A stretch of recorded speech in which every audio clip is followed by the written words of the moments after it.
Someone is using these 5 questions on you right now, and you keep answering. Question 1. This doesn't bother you, does it?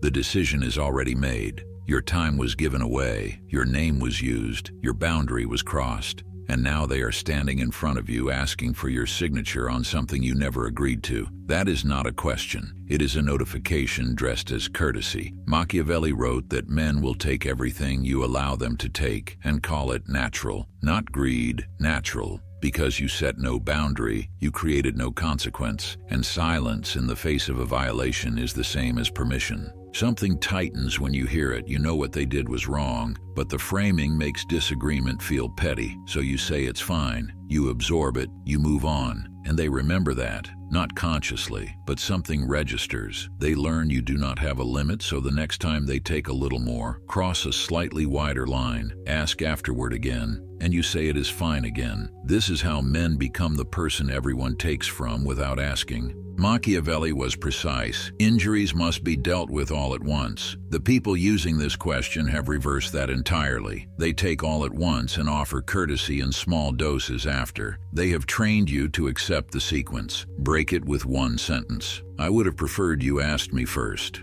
No anger, just a line that refuses the frame. The message lands. You noticed. You do not co-sign violations by default. Question 2. Can I tell you something honestly? That sentence is not an offer. It is a setup. They have already decided what they are about to say. They are asking you to lower your guard before they pull the trigger, and because you want to seem mature and unbothered, you say yes. Then it comes. The doubt planted in 4 sentences. The criticism wrapped in concern, the judgment delivered with the word honest sitting between you and any defense. Because the moment you push back, you lose. I thought you could handle it. I was just trying to help. They strike and retreat behind one word. Machiavelli identified this in The Prince. He wrote that courts are full of people who weaponize bluntness, who use the appearance of courage to deliver poison and call it medicine. The opposite of a flatterer is not an honest friend. It is someone who makes their opinion unchallengeable by wrapping it in virtue first. Real honesty does not ask permission, it just arrives. The people who actually care about you say the hard thing directly because they respect you enough to be straight. The preamble is the weapon. Strip it, and what remains is one person's opinion about your life. Not truth, opinion. With armor on, your move. Say what you want to say. No permission granted. Watch what happens. Most of the time they hesitate because it was never as solid as the word honest made it sound. Most men never see this happening. They just feel smaller after certain conversations and cannot explain why. Question 3. What do you think you'd do in my position? It feels like respect.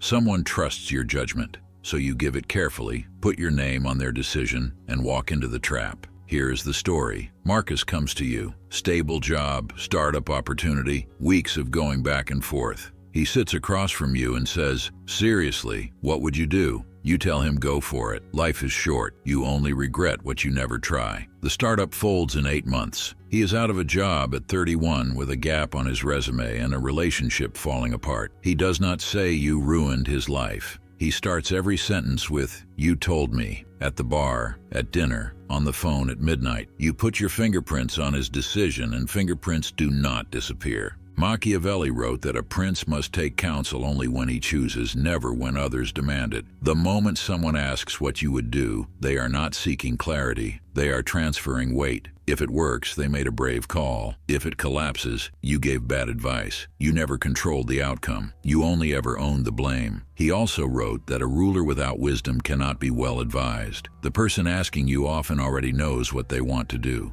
They want a name attached to the risk so the weight splits on impact. Do not touch another man's decisions. Ask him what he is leaning toward. Let him hear himself out loud. Your name stays clean. Question 4. Where did you hear that? You come in with information, something they did, something they wanted buried, and instead of addressing it, they say 5 words and the entire conversation inverts.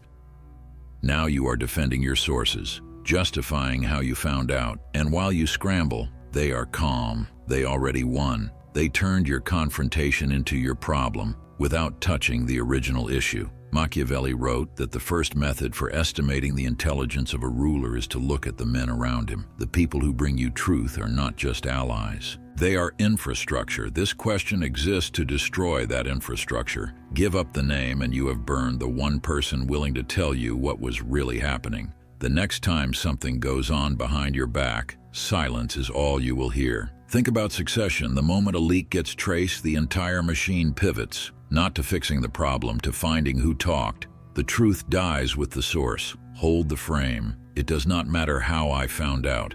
Is it true? That is the only question in the room. Every redirect after that is a confession. 4 questions down, and you have been answering every one without pausing once. Question 5. What do you want from me? It sounds defeated, exhausted, like someone backed into a corner who just wants the conversation to end, and that is exactly why it works. You came in with a grievance, a boundary, a truth that needed to be addressed. The conversation gets uncomfortable. And then they exhale and say that, "What do you want from me?" Suddenly the entire frame shifts. Now you are the one making demands. You are the one who wants something. The original issue evaporates and you are left justifying why you brought it up at all. Machiavelli wrote that men injure others either from fear, hatred, or desire to possess. This question exploits all 3 by implying that your confrontation is driven by one of them. It paints you as the aggressor without a single accusation. They position themselves as the victim of your wanting, and you did not even see the move. He also wrote that a prince must never remain neutral. The moment you are drawn into explaining what you want, you have left the ground you were standing on and entered theirs. They set the terms, they chose the battlefield, and on that battlefield your original point is already losing. Watch the exhaustion in their voice when they say it. Watch the body language. The slumped shoulders, the open hands, it performs surrender while achieving the opposite. Machiavelli called this the appearance of the lamb concealing the calculation of the fox. It is theater, designed to make you feel cruel for continuing. Do not explain what you want. Do not soften the original point. Say, "I want you to address what I just said." One sentence. Return to the issue. The moment you start listing what you want from them, you have already lost the thread, and they know it. Machiavelli spent his life watching men fall not in war but in conversation. At tables where the food was good and the company felt safe and someone asked exactly the right question at exactly the right moment. The space between a question and your answer is not empty. It is where power either stays with you or leaves. Most men give it away every single day without feeling it go. You feel it now. The pause is yours. Guard it like nothing else matters, because when it comes to the people who want something from you, nothing else does. Thank you for watching. If you want more raw, uncut wisdom, join my free newsletter, and if you want to see more videos, make sure you hit like and subscribe. I'll see you soon.